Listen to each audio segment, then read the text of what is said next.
I remember this one time when I was on a U.S. military ship having breakfast in the wardroom, the officer's lounge. I'm sitting there, minding my own business when the operations officer, or OPS, walks in. Now, this guy was the textbook definition of not a morning person. He's half asleep, eyes barely open, basically a zombie clutching a bagel. He plops down across from me, and I swear he's just on autopilot, trying to remember how to function as a human being. I've got my back to the side of the ship, and the morning sun is blazing through one of the portholes. It's putting this huge, blinding circle of light right on OPS' face.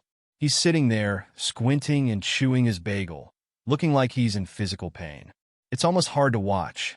But then, in the middle of his zombie-like trance, OPS stops chewing, grabs the phone, and calls the bridge. In his classic, "I'm still asleep" voice, he mumbles, "Hey, it's OPS. Could you shift our bar, Pat?"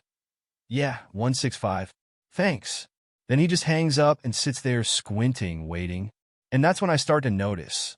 The bright, blinding circle of sunlight is slowly moving off his face and onto the wall behind him. It takes me a second to process, but this guy just changed the ship's course by about 15 degrees.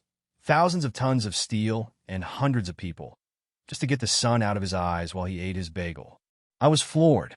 The sheer brilliance of his laziness was a thing of beauty. For a second, I thought maybe he wasn't even aware of the genius move he just pulled. But then, mid-bite, he pauses, looks up at me, and gives the faintest, sly grin before going back to his bagel. It was legendary.